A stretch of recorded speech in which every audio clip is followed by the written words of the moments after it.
So the 1 second decision is, I had to live through that 1 second decision several times during this race. So this race took me 100 and some hours, okay? And this is what people don't get. For you to finish that race, even though I DNF'd, I still finished in the time. So there's a lot of pride in that. If you're 100 and some odd hours, let me use Hell Week. This is a perfect example. Hell Week's 130 hours. And 130 hours is a lot of seconds. A lot of fucking seconds. And if you lose, let's say you win every second but one, you lost. It only takes 1 second for you to lose the whole thing. So the 1 second decision is just that. You're in a situation where life is sucking. Let's say you're in extreme cold water and your life is flashing before your eyes. Every time that wave goes over your head, your thought process is, I gotta get the fuck out of this water. And you're in Hell Week. And you're hour one of 130 fucking hours. It's all fun and games, okay? Because at the beginning of Hell Week, the guns are going off. It's like a pep rally. So you're fucking hyped up. And your boys are linked arms and you're getting sprayed. And it's like a fucking pep rally.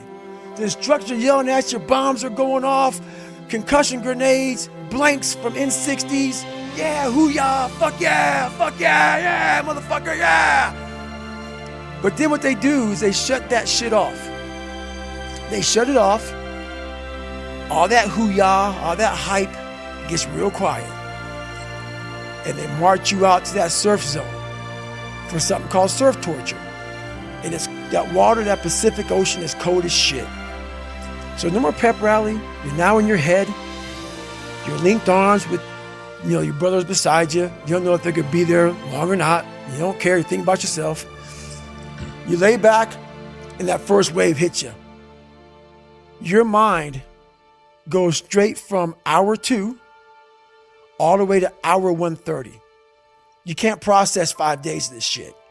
You're now in a fuck you, like I gotta get out of here. You're in fight or flight. It's cold. I can't be cold this long. And then this is where that 1 second decision comes in. You forgot every reason why you wanted to be there. You don't care about SEALs. You don't care about any of this shit. You don't care about fighting for your country. You don't care about that gaudy gold trident that they put on your chest. You don't care about any of that shit no more. All you want to do is go back home. You want the warmth. You may want something to eat. You want your girl to hold you. All those things of comfort are there in that 1 second. And this is where people lose. So what I do in that 1 second, because we all think about quitting when shit's hard. But what you have to do in that 1 second is hard to process information during pain. Because that pain takes over and you can't think rationally. You're thinking about fight or flight, save yourself. That's not a rational thought. It's not a thought that's going to get you through hard times. Most people fail that 1 second. So what happens, what I do in that 1 second, and there's a bigger process to all this, but in that 1 second, I physically stayed in that water. Because if I get out of the water, I quit. So I physically stay in the water, but mentally, I'm on the fucking beach with the fucking instructors.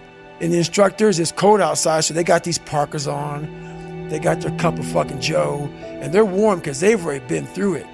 So now it's your turn to go through it. So mentally, I get back with them. I'm still in the water physically, but mentally, I'm back with them. I'm chilling. I got my parka on, and now I'm thinking logically because I'm warm now. Mentally, I'm warm. I've taken that 1 second. Let's not quit yet, Goggins. Let's fucking think about your options. Where are you going to end up if you quit this shit? Where are you going to go? What are you going to say to yourself? Because you know you're going to get warm. The second you get out of this water, you could take a shower and you could be warm. And in 5 days, you could be out. So I start thinking logically. I calm my brain down because your brain just wants to get the fuck out. Ring the bell, push your helmet down, get warm, and then you're really fucked. And these are the things you have to think about in the 1 second decision. So that's what that's all about. It's about gaining control of your mind, putting things back in the proper perspective, and then saying, I really do want to be here.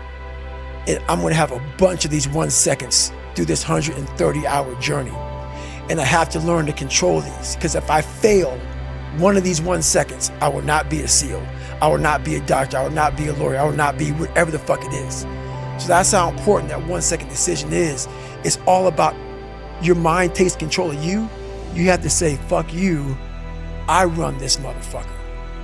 And that's what that's all about.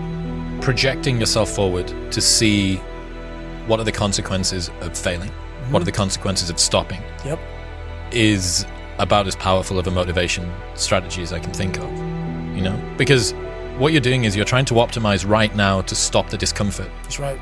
But what you're going to pay for that in is shame and guilt and regret long term. That's right. So what you need to be able to do is bundle all of that up that is as yet unfelt, but will last for way, way, way longer. You know, the future is much longer than now. That's right. The future is going to extend out up until the day that you die.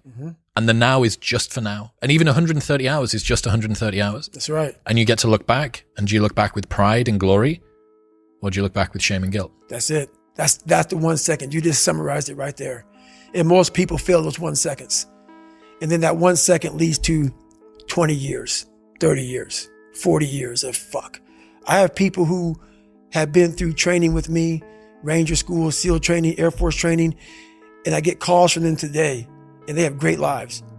And all they talk about is how they failed in that one moment. And they can't even enjoy their life now because they're now warm. They're now warm. There's no more suffering. There's no more suffering for me either. And we're in the same boat now. But you're suffering.